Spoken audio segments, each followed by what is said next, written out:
성경에 기록되어 있는 수치스러운 부끄러운 일들이 여러 가지가 있는데 그 중에 한 가지가 오늘 이야기입니다. 그냥 쉽게 이야기하자라 그러면 시아버지하고 며느리 사이에서 아이가 생긴 사건입니다. 말도 안 되는 사건이죠. 그런데 그 시작이 어떻게 시작이 되었느냐? 유다가 자신의 아내가 죽자 위로를 얻고자 위로를 삼고자 창녀를 찾아갔다라는 거예요. 그런데 그 창녀가 다름 아닌 자신의 며느리였었다라는 것입니다. 며느리는 시아버지인 줄 알고 거짓으로 꾸며서 그러한 일을 만들었고, 시아버지는 며느리인 줄 모르고 그 상황이 되었다라는 것입니다. 그러나 알고 했던 모르고 했던 부끄러운 일은 어쩔 수 없는 일이다라는 것입니다. 그런데 왜 그러한 일이 발생하게 되었느냐라는 것을 오늘 살펴보고자 합니다. 일단은 유다가 어떠한 사람이냐 그러면 우리가 알고 있는 야곱의 12아들들 가운데 넷째 아들입니다. 12아들들 가운데에 첫째 부인이었던 레아를 통하여 낳은 넷째 아들이에요. 그런데 그 넷째 아들이 막내 아들격인 11번째 아들인 요셉에 대하여서 앞에 37장 후반부를 살펴보면 형제들 간의 의견이 취합되어 요셉을 팔아넘기려고 하는 상황 가운데 있다라는 것입니다. 그런데 더 정확하게 이야기하자라 그러면 팔아넘기려고 했던 것이 아니라 죽이려고 했던 거예요. 형제들이 다들 요셉을 시기하고 미워하여서 죽이고자 하였다라고 37장은 이야기하고 있습니다. 그런데 그 첫째 아들 르우벤이라는 첫째 아들이 형제들의 그 이야기를 듣자, 야, 이거는 아니 될 일이다. 어떻게 형제들 간에 형제를 죽인단 말인가 싶어서 거짓말로 형제들에게 이야기합니다. 야, 우리끼리 형제들인데 피를 나눈 혈육인데 죽이기까지 해서 우리한테 득될 게 뭐가 있냐. 그러지 말고 저 구덩이에다 그냥 던져놓자. 그럼 지가 굶어 죽던지 짐승에게 잡혀 먹던지 그 죽는 거는 자기 복이고 그냥 우리는 구덩이에다가 집어 던져 넣기만 하자라고 이야기를 한 겁니다. 실상은 37장에 이야기하기를 르우벤의 생각은, 장자의 가장 맏형의 생각은 그 이후에 형제들 몰래 요셉을 건져내어서 아비에게 돌려보낼 생각을 하고 있었다라는 거예요. 그런데 이 넷째 아들인 동생인 유다가 나섭니다. 야, 죽일 게 뭐가 있냐? 죽이지 말고 그냥 팔자. 그렇게 해서 동생 요셉을 파는 데에 일조를 했던 사람.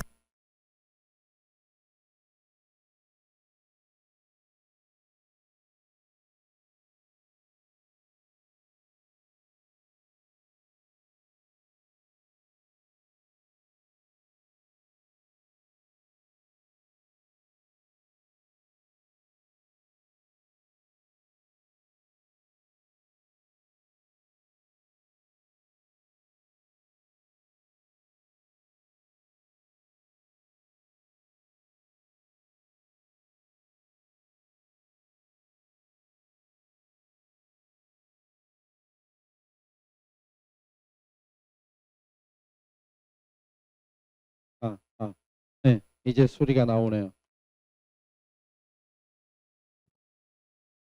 자, 유다라는 사람이 형제들을 향하여서 동생을 팔자라고 하였는데 실상은 그렇게 하지 않아도 됐었다라는 거예요.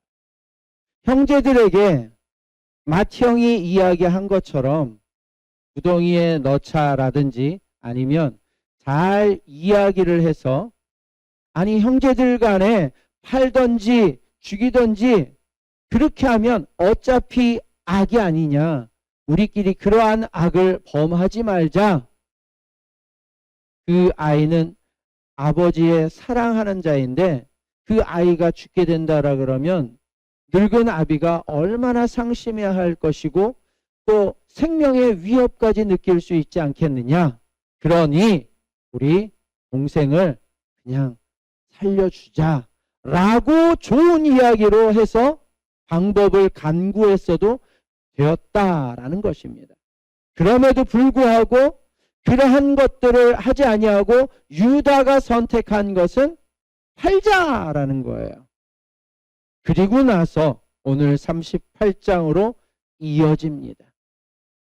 요셉을 파는 사건이면 요셉의 그 이후의 상황이 어떻게 됐는지, 요셉이 팔려가 가지고 어떻게 살고 있는지, 요셉이 어떻게 해서 하나님의 구원의 서정의 주인공이 되었는지 그 이야기들이 쭉 이어져야 맞는 이야기 전개인데 중간에 뜬금없이 유다의 이야기가 등장을 하고 있다라는 것입니다. 여기에서 우리는 생각해 보아야 합니다. 뭘? 앞에서 유다가 한 행동이 무엇이었나? 그리고 오늘 유다가 어떠한 삶의 경험들을 하게 되는가? 이것의 연계성을 찾아봐야 된다라는 것입니다. 일단 유다는 그 이름이 하나님을 찬송한다라는 의미의 이름을 가지고 있어요. 하나님을 찬송해야 될 그 이름의 뜻대로 살아야 하는데 이 유다는 자신의 형제를 하는 일에 앞장섰다라는 것입니다. 살려야 되고 온전케 해야 될, 그로 인하여서 하나님께 영광을 돌려야 될 그 이름의 주인공이 되려 하나님의 이름에 먹칠을 하는 그러한 선택을 하고 있다라는 것입니다. 그리고 더 나아가서 오늘 38장 1절에 보니까 그 후에 동생 요셉을 팔아넘긴 후에 유다가 자기 형제들로부터 떠나 이제는 형제들에게서조차 떠난다라는 거예요. 형제들에게서부터 떠나서 내려간다라는 건 성경에 이야기하면 절망을 이야기를 하고 그리고 세상 가운데 내려간다, 불신앙으로 하나님을 떠난다 라는 것들을 의미합니다. 여기에서 단순하게 내려간다라고 이야기했지만 성경의 의미로는 하나님을 등지고 떠나간다, 멀리 간다 라는 그러한 의미로 바라볼 수 있습니다. 어찌됐든 형제들로부터도 떠나서 그가 간 곳이 어디냐? 아둘람 사람 히라와 가까이 하였다라고 하는데 이 아둘람 사람이라는 것은 그 당시에 가나안에 정착되어 있는 가나안 원주민을 이야기를 하는 것입니다. 이스라엘 사람들이 하나님의 언약의 백성들이 하나님과 함께 해야 될 하나님의 백성들이 하나님과 함께 하지 아니하고 가나안 사람, 세상 사람들과 함께 하였다라는 것입니다. 이 내용이 어디에서 많이 비슷한 내용이 있느냐 하면 창세기 6장에 그러한 내용이 있습니다. 창세기 6장에 보면 하나님의 아들들이 세상의 딸들을 바라보고 그들로 아내를 삼아 그들이 함께함으로 육신이 되었다, 육체가 되었다라고 6장에서 이야기하고 있는데 그 내용과 비슷하다라는 거예요. 하나님과 함께해야 될 하나님의 사람이 하나님의 사람 안에서 짝을 찾아야 되는데 그것이 아니라 세상에 내려가서 짝을 찾고 있다라는 것입니다. 그리고 나서 거기에 한술 더 떠서 그가 아내를 취하는데 자기의 민족 가운데에서 자기의 가문 가운데에서 아내를 취하는 것이 아니라 그 이방 족속, 하나님을 알지 못하고 하나님을 멀리 떠나 있는 우상을 섬기는 이방 민족의 자녀의 딸을 아내로 삼고 있다라는 것입니다. 그렇게 해서 세 아들을 얻게 됩니다. 엘과 오난과 그리고 나서 막내 아들 셀라까지 얻게 됩니다. 그렇게 세 아들을 이방 여인을 통하여서 가나안 여인을 통하여서 낳게 되었다라는 것입니다. 그런데 그 자녀들이 첫째 아들, 둘째 아들이 하나님 보시기에 악하여서 죽임을 당하는 것이 기록되어 있다라는 것입니다. 뭔 잘못을 했길래, 뭘 했길래 그렇게 하나님 앞에 밑벼서 죽음까지 당하게 되었을까? 근데 그 상황을 보면 이렇습니다. 첫째 아들을 위하여 역시나 가나안 여인을 들여서 며느리를 삼았어요. 다말이라는 가나안의 여인을 며느리로 삼아서 첫째 아들에게 결혼을 시켰습니다. 그런데 첫째 아들이 하나님 보시기에 악하여서 죽었다라는 거예요. 그리고 나서 이 야곱이 선택한, 유다가 선택한 것은 이 며느리를 향하여서 둘째와 결혼해라 라는 거예요. 둘째에게 이야기하기를 네 형이 자녀를 낳지 못하고 죽었으니 형수와 결혼을 해서 형수를 통해서 자녀를 낳아라. 그리고 첫째 아들을 낳으면 그 첫째 아들을 형의 아들로 입적을 시켜서 그 가문이, 그 형의 집안이 멸문죄화를 당하지 아니하게끔 가계가 이어질 수 있게끔 하여라 라고 한 것입니다. 지금 현재로서는 납득할 수 없는 이야기죠. 형제들 간에 형수를 갖다가 동생이 취하여서 아내로 삼는다? 이건 말이 안 되는 상황입니다. 그러나 고대 근동지방에서는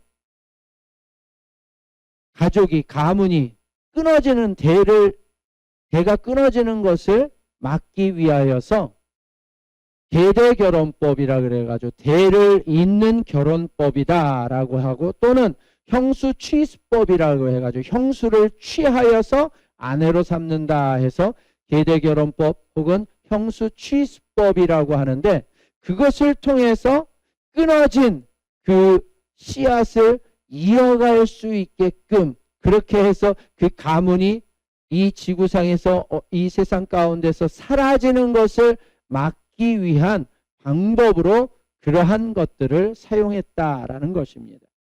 그리고 그것은 반드시 지켜야 될 의무였어요. 심지어 신명기 25장에서도 이야기하기를 하나님께서 계명을 주시는 거예요. 이스라엘 백성들에게. 너희가 만일 형제가 자녀를 보지 못하고 죽음을 당하게 되면 그 동생이 형수를 취하여서 그 형의 가계를 이을 수 있게끔 해야 된다.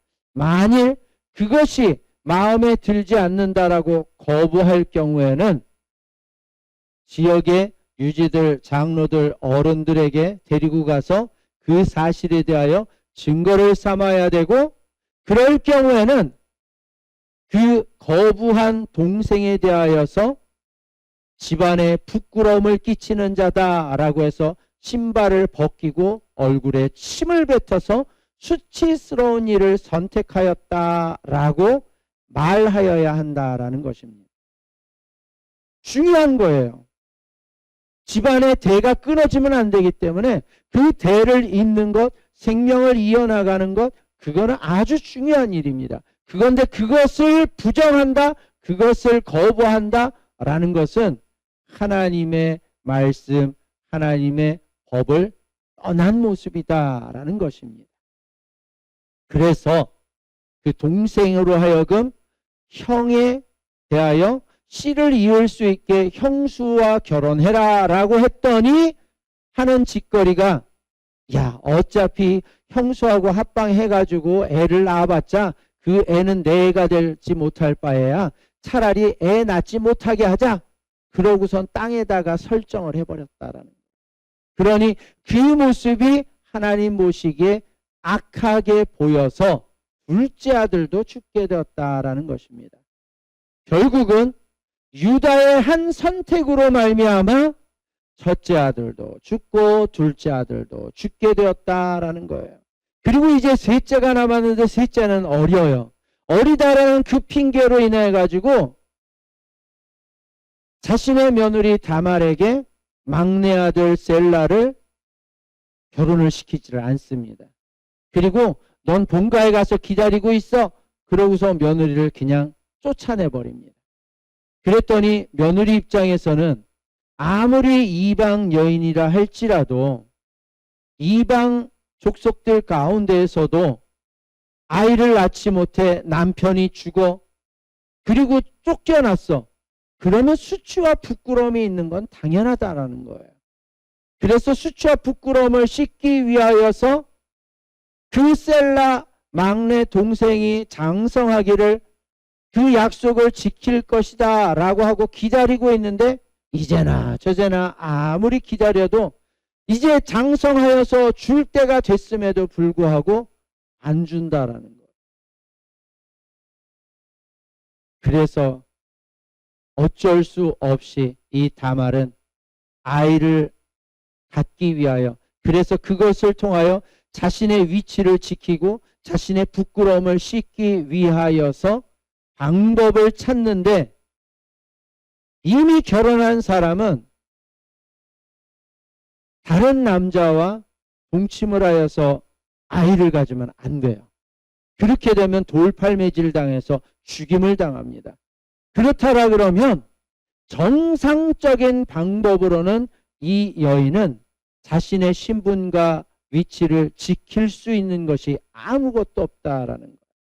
결국 이 며느리 다말이 선택한 방법은 시아버지가 자신이 사는 거주지 근처로 양치러 왔다라는 이야기를 듣고, 그리고 그 앞에 만날 만한 동선의 자리를 잡아서 거기에 마치 창녀처럼 꾸미고 기다리고 있었다라는 것입니다. 네.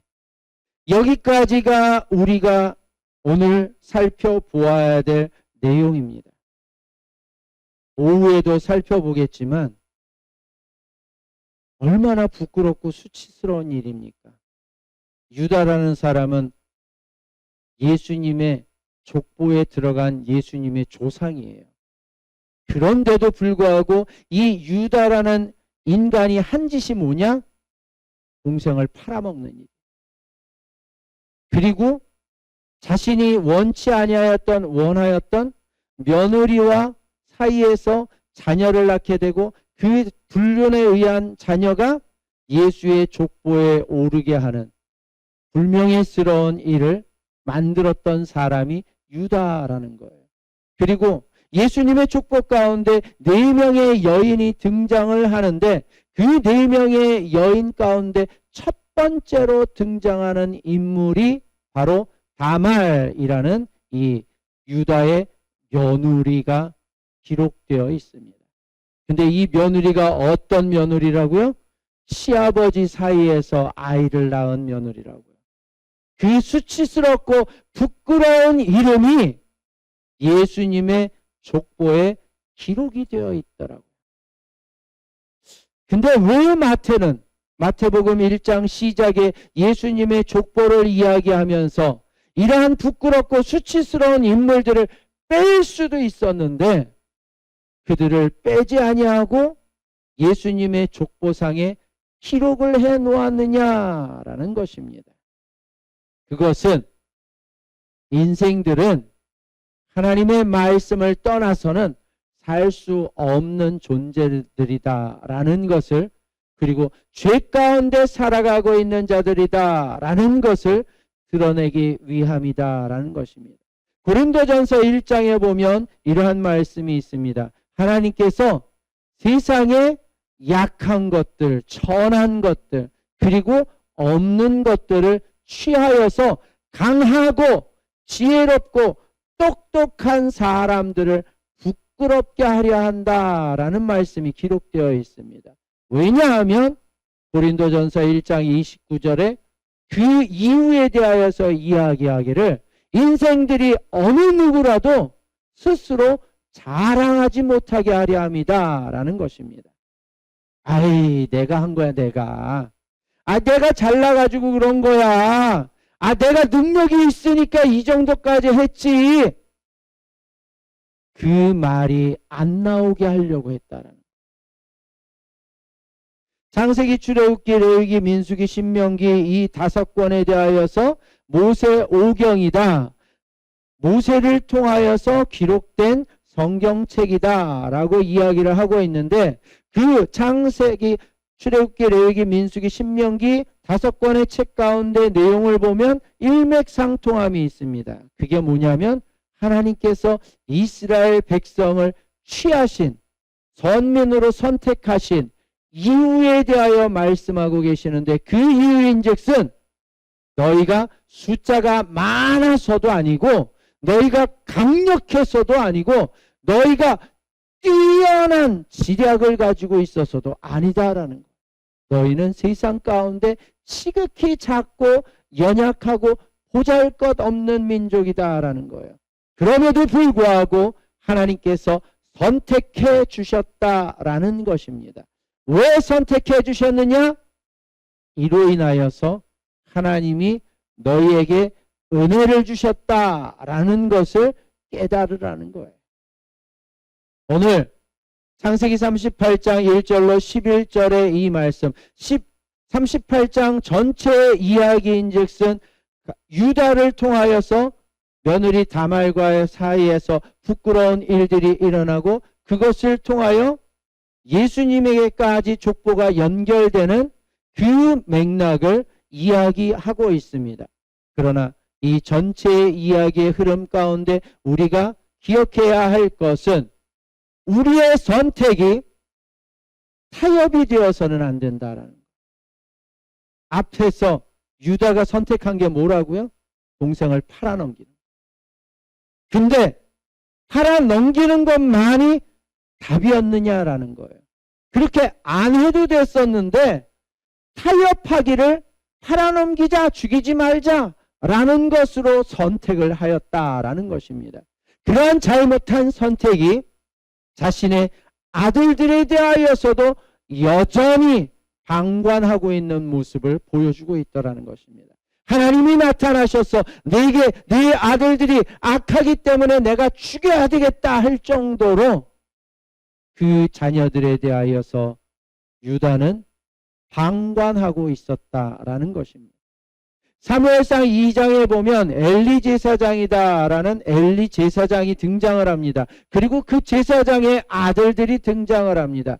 엘리 제사장의 아들들이라 그러면 그 가문에 있는 남자들은 다 제사장 일을 해야 하는 사람들이고, 이 제사장 일을 해야 하는 사람들은 다 하나님께 속한 하나님의 사람들이에요.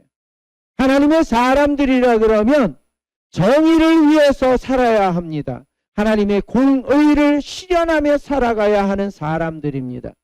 그런데도 불구하고 그들이 행한 악행은 하나님 앞에 제사 드리기 전에 지들이 좋은 거 다 가지고 가는 거예요. 심지어 성전에서 제사를 수종드는 여인들이 있는데 그 여인들과 강제로 동침을 하는 말도 할 수 없는 악을 저질렀다라는 거예요. 그런데 그러한 아들들의 악행을 분명히 사람들을 통해서 엘리 제사장이 들었음에도 불구하고 엘리 제사장이 한 것은 아들들을 향하여 야 너희 그렇게 하면 안 돼. 너희 그렇게 하면 큰일 나. 제발 그렇게 하지 마. 라고 말만 하였다라는 거예요. 그랬더니 하나님이 이야기하시기를 엘리 제사장을 향하여서 네가 나보다 아들들을 더 사랑하여 아들들을 살찌우는 일에 방관하였으니 이제 너희 아들들을 다 죽이겠다. 너희 아들들을 죽일 뿐만이 아니라 너희의 그 방관으로 인하여 너희의 그 타협으로 인하여서 너희 집안에 노인들이 없게 될 것이다. 이 이야기인즉슨 그 집안의 남자들은 다 요절할 것이다. 빨리 죽게 될 것이다 라는 거예요. 오랜 장수를 누리는 것이 하나님이 주신 복인데 그 장수의 복을 아무도 누리지 못하고 일찍 모두가 단명하게 될 것이다 라는 것이 사무엘상 2장에 기록되어 있는 말씀입니다. 근데 왜 그렇게 되었다라고요? 엘리 제사장이 아들들을 방관하고 타협하였기 때문이다라는 거예요. 가론 유다가 오늘 야곱의 아들 유다가 왜 그 아들들이 하나님 앞에 악하다라고 해서 죽임을 당할 수밖에 없었느냐? 유다의 삶이 타협을 하며 최상의 선택을 하였음에도 불구하고 최상의 선택을 하여 생명 살리는 것에 앞장서지 아니하였던 자신의 그 선택으로 인하여서 아들들 또한 범죄함에 이르게 되었고 하나님의 심판을 받아 죽음에 이르게 되었다라는 것입니다. 오늘 이 말씀을 통하여 우리가 기억해야 할 것은 우리가 사는 삶은 하나님의 은혜로 사는 삶이다라는 것을 반드시 기억해야 된다라는 거예요. 내가 무엇인가를 잘해서 내가 수고하고 땀 흘리고 노력했기 때문에 얻어지는 것이 아니라 하나님이 주시는 거저 주시는 은혜로 사는 삶이다라는 것을 기억해야 한다라는 것입니다. 그렇다라 그러면 우리가 선택해야 되는 것은 무엇이냐라는 거예요. 그것은 하나님의 공의를 세우며 하나님 앞에 나아가는 것이다라는 것입니다. 그런데 오늘 유다는 어떻게 하고 있습니까? 형제들에게서조차 떠나서 가나안 족속을 향하여 내려가는 삶을 선택하고 있더라는 것입니다. 그리고 가나안 족속의 여인을 아내로 취하고 있더라는 것입니다.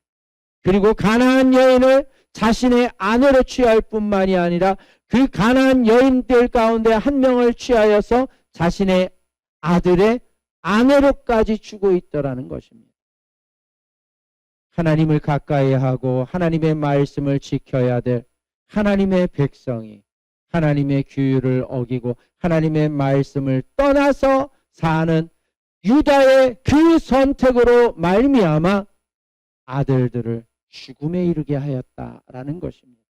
저와 여러분들의 삶은 결코 타협하는 삶이 되어서는 안 될 것입니다. 아담과 하와가 선악을 알게 하는 나무를 보았을 때에 봄으로 인하여서 범죄하게 되었던 것처럼 저와 여러분들이 세상 것을 바라보고 세상 것을 주목하여 세상 것을 잡고자 하는 그 순간 우리에게 생명의 위협이 온다라는 사실을 기억하시기 바랍니다. 고로 우리들의 선택은 하나님의 말씀 안에 머무르려고 하여야 한다라는 것입니다. 오직 하나님의 말씀 안에 머물러서 하나님이 기뻐하시는 하나님의 공의를 세우며 정의를 실현할 수 있는 우리의 삶이 되어야 한다라는 것입니다. 그럴 때에 우리의 삶이 윤택하게 될 것이고 더욱더 풍요로워질 수 있다라는 것입니다. 저와 여러분, 우리의 삶은 하나님의 은혜로 사는 삶입니다. 그러기에 우리가 기억해야 될 것은 하나님을 떠나지 아니하고 세상과 타협하지 아니하고 오직 하나님의 말씀을 지켜야 된다라는 것입니다. 기도하겠습니다.